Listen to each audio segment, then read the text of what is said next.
Hello दोस्तों, स्वागत है आप सभी का एक बार फिर संकल्प के यूट्यूब चैनल पर।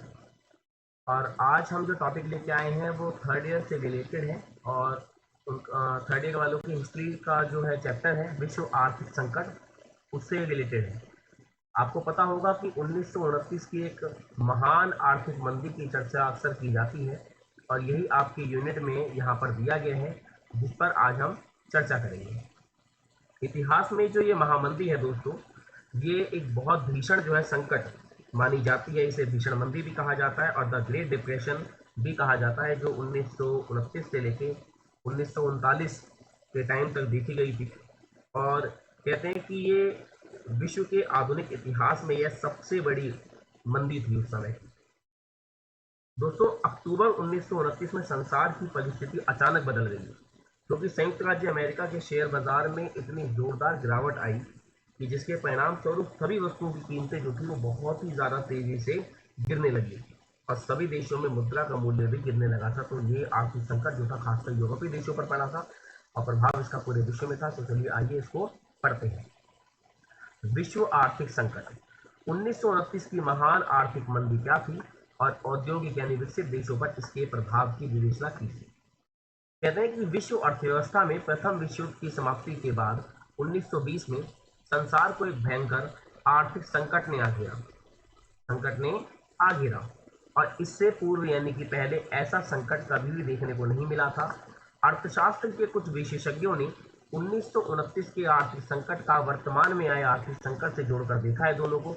मतलब पास्ट में जो आर्थिक संकट आया था और जो वर्तमान में आए हैं, दोनों को एक साथ मिलाकर देखा, क्योंकि दोनों में बहुत सी ज्यादा समानताएं थी। मुख्यतः दोस्तों ये जो संकट था, ये औद्योगिक क्रांति के कारण वस्तुओं की आवश्यकताओं से अधिक उत्पादन के कारण पैदा हुआ। जब ये कह सकते हो कि औद्योगिक क्रांति में होता है कि जब सारी वस्तुएं मशीनों से बनती हैं, और उस समय मशीनों के द्वारा इतना ज़्यादा उत्पादन हुआ, इतनी ज़्यादा चीज़ें बनी कि विभिन्न वस्तुओं का इतना उत्पादन हुआ कि उनमें से कुछ का तो कोई खरीदार ही नहीं रहा। तो यही चर्चा आज हम इसमें करेंगे। तो चलिए आगे बढ़ते हैं। शेयर बाजार और बैंकों पर क्या प्रभाव पड़ा। 80 वर्षों पहले 1930 में यह मुख्य समस्या संयुक्त राष्ट्र अमेरिका से शुरू होती है, और इस आर्थिक संकट की सूचना 24 अक्टूबर 1929 को वॉल स्ट्रीट, दोस्तों जो वॉल स्ट्रीट लिखा है ये अमेरिका का शेयर मार्केट का नाम है, याद रखना, ठीक है ना। तो कह रहा है कि अमेरिका से ये समस्या शुरू हुई, और इस आर्थिक संकट की सूचना 24 अक्टूबर 1929 में वॉल स्ट्रीट के पूर्व पहले पतन से होने से मिली। सबसे पहले जो इसका प्रभाव पड़ा वॉल स्ट्रीट पे पड़ा, अमेरिकन शेयर मार्केट पे, और उसका पतन हो गया। यह समस्या सबसे पहले शेयर बाजार में दिखी, जहां उपभोक्ता जो खरीदार है वो शेयर को खरीदने से डरने लगे। इसके अलावा इस संकट का जो प्रभाव था वो सबसे पहले बैंकों पर पड़ा, जहां से लोगों ने मजबूर होकर अपनी सारी जो भी जमा पूंजी थी वो निकालनी शुरू कर दी। परिणाम स्वरूप इसके बाद बहुत से बैंक क्या हो गए, दिवालिया घोषित कर दिए गए, मतलब कि कंगाल हो गए, और बहुत से क्या हो गए, बैंक बंद हो गए। आगे आते हैं। फैक्ट्रियों पे आर्थिक संकट का प्रभाव। 1929 आर्थिक संकट का जो प्रभाव था दोस्तों, फैक्ट्रियों पर भी देखा गया, क्योंकि वहां जो था निर्मित बने हुए सामान की अधिकता, बना हुआ सामान ज्यादा पड़ा हुआ था। वह उपभोक्ताओं खरीदारों की कमी के कारण फैक्ट्रियों को माल बनाना अचानक बंद करना पड़ा, जिससे क्या हुआ कि बेरोजगारी का दौर चल पड़ा, क्योंकि सामान बनेगा नहीं तो मजदूर काम कैसे करेंगे। 12 अक्टूबर 1929 की का यह संकट जो था वो अपनी चरम सीमा, अपनी ऊंचाई पर पहुंच चुका था, जिस कारण इस दिन को ब्लैक थर्सडे, स्पेलिंग थोड़ी सी मिस्टेक है तो कोई बात नहीं, ठीक है ना, तो ब्लैक थर्सडे का नाम दिया गया। अचानक गर्म बाजारी के कारण शेयर्स बहुत ही कम दाम में बिकने लगे।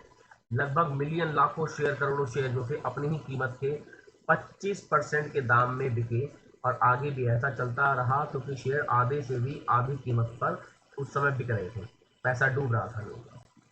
विश्व बाजारी अर्थव्यवस्था पर क्या प्रभाव पड़ा। अमेरिका का जो दोस्तों आर्थिक संकट था वो संक्रमण एक बीमारी की तरह पूरे विश्व में फैलने लगा, क्योंकि विश्व अर्थव्यवस्था जो थी वो ऐसे जुड़ी हुई थी कि उन्हें इस संकट से प्रभावित होना ही था। क्योंकि 19वीं शताब्दी में पूंजी निवेश के लिए, पैसा इन्वेस्ट करने के लिए अंतर्राष्ट्रीय विश्व व्यापार में कच्चे माल को खरीदना और निर्मित बने हुए वस्तुओं को बेचने में वृद्धि की गई। 19वीं शताब्दी में क्या हुआ कि बड़े बड़े देशों में, छोटे छोटे देशों में अधिकार जमाना शुरू कर दिया था, और वहां से कच्चा माल निकालना, फिर माल को बनाकर वहीं बेचना शुरू कर दिया था, जिससे विश्व की अर्थव्यवस्था एक दूसरे से जुड़ गई थी, और यह वित्तीय निर्भरता प्रथम विश्व युद्ध से प्रभावित हुई। यूरोपीय देशों को कोयला जहाज निर्माण के लिए जो लकड़ी वगैरह चाहिए होती है और इस्पात के लिए, खनिजों के लिए, लोहे के लिए, वो उसको औद्योगिक यानी आयात करते थे, उसको आयात किया करते थे। परंतु संयुक्त राष्ट्र जो अमेरिका था, वो निर्मित बनी हुई वस्तुओं के लिए राष्ट्र नहीं, ये विश्व होगा कि विश्व में वो जाना जाता था उस समय, क्योंकि अमेरिका उस समय क्या करता था, उत्पादन क्षमता बहुत अच्छी थी, वस्तुओं को बनाया करता था। वह मोटर गाड़ियों के लिए विश्व में प्रसिद्ध था, परंतु इस आर्थिक असंतुलन संकट ने उत्पादन को पूरी तरह प्रभावित किया, जिससे अंतर्राष्ट्रीय व्यापार में अमेरिकी निर्मित वस्तुओं को बढ़ावा मिला। यूरोपीय देशों के बाजार उस समय क्या होने लगे, ठप होने लगे। ठीक है दोस्तों, आगे बढ़ते हैं। तकनीकी विधियों द्वारा उत्पादन में विफलता। अब उस समय कई देशों ने टेक्नोलॉजी को बढ़ा दिया कि टेक्नोलॉजी बढ़ेगी तो काम बढ़ेगा, काम बढ़ेगा तो उत्पादन बढ़ेगा। पर उत्पादन बढ़ने का फायदा क्या है जब लोगों के पास पैसा ही नहीं होगा। तो आगे बढ़ते हैं। तकनीकी विधियों द्वारा, टेक्नोलॉजी द्वारा उत्पादन में विफलता कि प्रथम विश्व युद्ध के बाद यूरोपीय देशों ने आर्थिक स्थिति को सुधारने के लिए तकनीकी विधियों द्वारा कृषि क्षेत्र के उत्पादन को बढ़ाया। वो टेक्नोलॉजी लेके आ गए, कृषि के सेक्टर में, एग्रीकल्चर में लेके आ गए। या उन्होंने क्या करा, जो दाम थे, चीज़ों के, वस्तुओं के दाम थे, वो कम कर दिए। परिणाम स्वरूप क्या हुआ कि लोगों के पास निर्मित पैसा नहीं था। अब लोगों के पास इतना ही पैसा नहीं है कि लोग उन कम दाम वाली चीज़ों को भी खरीद सके। इसी प्रकार का संकट अमेरिका के औद्योगिक क्षेत्र में फैलने लगा। तकनीकी विधियों द्वारा उत्पादन को बढ़ा दिया गया, वह बाहरी वस्तुओं पे क्या लगा, खरीदना बंद कर दिया गया, जिससे विदेशी व्यापार रुकने लगे। अब क्या हुआ कि अमेरिका ने टेक्नोलॉजी के द्वारा अपनी चीज़ों को बढ़ा दिया और बाहर से चीज़ों को खरीदना बंद कर दिया। कृषि क्षेत्र में बेरोजगारी बढ़ी, फैक्ट्रियों में मजदूरों की संख्या बढ़ाई गई व उनके वेतनों को कम कर दिया गया। परिणाम यह हुआ कि उपभोक्ताओं में कमी आई, खरीदारों में, और घरेलू बाजार क्या होने लगे, ठप होने लगे, क्योंकि लोगों के पास मेन पैसा ही नहीं था। आगे, जीवन स्तर में गिरावट। कहते हैं दोस्तों, जो घरेलू अर्थव्यवस्था थी, उसके असंतुलन संकट को विषय वृद्धि सूचकांक है, सूचकांक आंकड़ों में जो है वो समय दर्शाया गया। कहते हैं जहां 1923 और 29 के जो वर्ष थे, उसमें औद्योगिक क्षेत्र में 721 की वृद्धि हुई, लेकिन मजदूरों के वेतन में 8% की कमी आई। अर्थात जो मजदूर थे, उनको लाभ इस समय कोई भी प्राप्त नहीं हो रहा था, और वह इस संकट को समझने में क्या हो गए थे, विफल, फेल हो गए थे कि वो मेहनत तो बहुत कर रहे हैं और मेहनत का उनको फल नहीं मिल रहा। इसके परिणाम स्वरूप जो अमेरिका था, अमेरिका के लोगों के रहने के स्तर होगा दोस्तों, ये स्तर नहीं है, स्तर, स्तर, ये रहने का स्तर है, ठीक है ना, ये आप समझ जाना। तो रहने के स्तर में अचानक जो है गिरावट होने लगी। पैसों की कमी होने से वे अपनी आवश्यक जो वस्तुएं हैं, जैसे कि मान लो रेडियो, वॉशिंग मशीन और कार खरीदने में वो लोग सक्षम नहीं थे, क्योंकि पैसा नहीं था, जिससे अंतर्राष्ट्रीय व्यापार बुरी तरह क्या हुआ, प्रभावित हुआ। ठीक है, तो आगे चलते हैं नेक्स्ट पॉइंट की तरफ। अमेरिका द्वारा भारी वस्तुओं पर प्रतिबंध। अब इस समय अमेरिका ने क्या करा कि भारी वस्तुओं पर प्रतिबंध लगा दिया। और जाहिर है कि आप जानते हैं कि अगर एक देश दूसरे देश से व्यापार पे प्रतिबंध लगाएगा, तो बाहर जो दूसरे देश हैं, वो भी जो प्रतिबंध करने वाले देश पर क्या लगा देंगे, प्रतिबंध लगा देंगे, वो उसके सामान को भी खरीदना बंद कर देंगे। 1922 में अमेरिका में भारी वस्तुओं पर प्रतिबंध लगा दिए गए, जिससे यूरोपीय जो देशों के बाजार थे वो ठप होने लगे, और अन्य देशों ने भी इसी बदले की भावना के कारण अमेरिका के माल पे क्या लगा दिया, प्रतिबंध लगा दिया कि वो भी अमेरिका के माल को नहीं खरीदेंगे, ना लेंगे। इसके अलावा उस समय आर्थिक वृद्धि पूंजी पर आधारित थी, जो आर्थिक विकास है वो पैसे पर आधारित था, और यूरोपीय देशों को पूंजी की आवश्यकता थी, पैसा चाहिए था, क्योंकि फर्स्ट वर्ल्ड वॉर में बर्बाद हो चुके थे। उन्हें युद्ध में, फर्स्ट वर्ल्ड वॉर में हुई युद्ध क्षति, युद्ध के नुकसान को दूर करना था, और उत्पादन को बढ़ावा देना था, चीज़ों को आगे बढ़ाना था। अर्थात चाहे ब्रिटेन हो, चाहे जापान हो, चाहे जर्मनी हो, और या फिर क्या हो, फ्रांस हो। तो इन सभी देशों को ऋण यानी कर्ज की आवश्यकता थी, जो केवल कौन दे सकता था, जो केवल अमेरिका दे सकता था। ऋण की पूर्ति के लिए यानी कि कर्ज का जो भुगतान है, वो स्वयं आधारित मुद्राओं द्वारा किया गया, जिसके परिणाम स्वरूप अमेरिका के बाद 1929 तक विश्व के स्वर्ण भंडार का भाग चला गया। अब उस समय होता क्या था दोस्तों कि वर्ल्ड बैंक वगैरह जो है शाखाएं हैं, ये पैसा दिया करती थी किसी भी देश को। अगर मान लो कोई भी देश जो है, आप मान के चलो कि 100 रुपये ले रहा है उधार, तो उस 100 रुपये में से 2% उसका वो गोल्ड में देगा वापस, जबकि 18% अपनी मुद्रा में देगा, और 80% जब वर्ल्ड बैंक वापस मांगेगा तभी वो क्या करेगा, वर्ल्ड बैंक को वापस करेगा, वरना तब तक नहीं करेगा। तो एक तरीके से क्या, देशों की मदद भी हो गई, और बैंक जितना पैसा दे रहा है उसका सिर्फ कितना ले रहा है, स्टार्टिंग में सिर्फ 20% लेगा, 80% तो वो लेता ही नहीं है। जब उसको इमरजेंसी पड़ेगी तभी वो लेगा, वरना वो तब तक नहीं लेगा जब तक उसे नहीं चाहिए। तो ऐसे ही कोई भी देश धीरे धीरे अपना पैसा अगर चाहे तो चुका सकता है। लेकिन गोल्ड तो ले ही रहा है 2%, और 18% उसकी जिस देश ने कर्ज लिया उसके करेंसी में पैसा ले रहा है। तो इस तरीके से विश्व का काफ़ी स्वर्ण भंडार जो था अमेरिका के पास वो जा चुका था। आगे आते हैं, आर्थिक संकट का रोजगार पे क्या प्रभाव पड़ा। इस आर्थिक संकट के कारण संयुक्त राष्ट्र अमेरिका में बेरोजगारी 13.7 मिलियन तक पहुंच गई। अमेरिका में बैंकों की कमी होने लगी।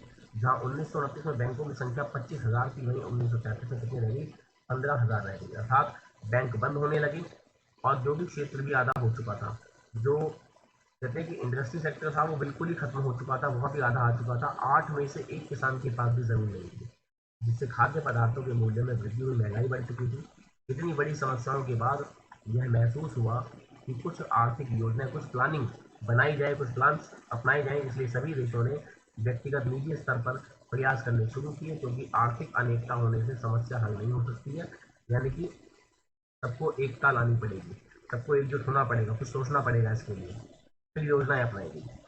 आर्थिक संकट का एकमात्र जो हल था वो रक्षात्मक टैरिफ को मनाया गया, जिससे आयातों पर रोक लगाई गई। और 1932 में ब्रिटेन में आयात एक्ट बनाया गया खरीदारी पर। जब पूरे यूरोप में आर्थिक अर्थव्यवस्था कड़ी कर दी गई, मतलब आर्थिक चीजों पे कानून बना दी गई। इसके अलावा जर्मनी और फ्रांस जो है वो इस संकट से बचने के लिए मुद्रा संकुचनकारी नीति अपनाई। उन्होंने मुद्रा को इकट्ठा करने की नीति अपना ली, अर्थात सरकारी खर्चों में क्या कर दी, कमी कर दी। परंतु जर्मनी ने एक अलग नीति का अनुसरण किया, अलग नीति का पालन किया। उसने बेरोजगारी की समस्या को हल करने के लिए औद्योगिक सेक्टर को बढ़ावा दिया, जिसके परिणाम स्वरूप बेरोजगारी 44% से घटकर कितनी रह गई, 1%। और उसने लोगों को काम देना शुरू कर दिया, कारखाने वगैरह बनवाना, फैक्ट्रियां बनवाना शुरू कर दिया। तो जो लोग थे वो काम पे लग गए कहीं ना कहीं किसी के तरीके से। और जो उसकी कह सकते हो आपकी बेरोजगारी दर थी वो कितनी होगी, 44 से घटकर मात्र 1% पर आ गई। उस समय शुरू हुआ न्यू डील कार्यक्रम व उसके अंतर्गत उठाए गए कदम। न्यू डील उस योजना को कहते हैं जिसके अंतर्गत 20 से 30 के वर्षों में 1920-30 के वर्षों में होने वाली आर्थिक मंदी के दुष्खराब परिणाम से अमेरिका को बचाने के लिए प्रयत्न कोशिश की गई, जिससे सुधार लाने में अमेरिका के राष्ट्रपति रूजवेल्ट की सबसे बड़ा उनका हाथ रहा। जिसके अंतर्गत यह जो निम्नलिखित कदम है अब जो बताए जाएंगे वो उठाए गए थे। कैसे कि लगभग $7 अरब खर्च किए गए इस समय। सार्वजनिक सरकारी कार्यों की शुरुआत की गई, सरकारी योजनाएं शुरू की गई ताकि लोगों को रोजगार मिल सके।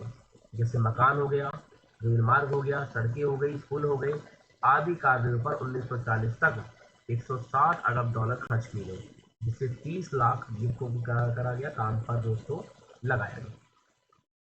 कहते हैं उस समय विशेष नियमों द्वारा मजदूरों को न्यूनतम छोटी से छोटी या कम से कम मजदूरी काम करने के घंटे दिए गए, मजदूरी दी गई। रोजगार की शर्तों को निर्धारित तय कर दिया गया। श्रमिक जो मजदूर होते हैं उनको आर्थिक सुरक्षा प्रदान करने के उद्देश्य से बेरोजगारी हो गया, या आप कहोगे बीमा हो गया, या बुढ़ापे की जो पेंशन है आदि व्यवस्था सब की गई, सब कुछ दिया गया। कृषि से बनी जो वस्तुएं हैं उनके निर्यात के लिए, उन्हें बेचने के लिए सरकार द्वारा आर्थिक सहायता दी जाने लगी। विदेशी व्यापार को बढ़ावा दिया देने के लिए व्यापारिक समझौते किए गए, और केंद्रीय रिजर्व बैंक की व्यवस्था को बढ़ावा दिया गया ताकि विभिन्न छोटे मोटे बैंक संस्थाओं को आवश्यकता मात्र ऋण कर्ज उपलब्ध कराया जा सके, और वहां से बाद में जो किसान या जो मजदूर है उनको भी आसानी से कर्ज मिल सके। ठीक है दोस्तों, तो ये सारे जो प्लान थे, ये सारी योजनाएं थी उस समय अपनाई गई थी। और निष्कर्ष के बाद हम कहते हैं कि अतः उपयुक्त उपायों द्वारा अमेरिका में आए आर्थिक संकट से बचा जा सका। अमेरिका द्वारा और धीरे धीरे लोगों में विश्वास पैदा हुआ और सभी क्षेत्रों में प्रगति विकास होने लगी, और अमेरिका विश्व की एक महान शक्ति बनने की दिशा में अग्रसर भी हो गया। तो दोस्तों ये टॉपिक हमारा जो है आज ही खत्म होता है। उम्मीद है कि आपको ये टॉपिक बहुत ही अच्छे से समझ में आ गया होगा। तो चलिए फिर आपसे अलविदा लेते हैं, मिलते हैं अगले यूनिट यानी कि अगले चैप्टर में। तब तक के लिए धन्यवाद।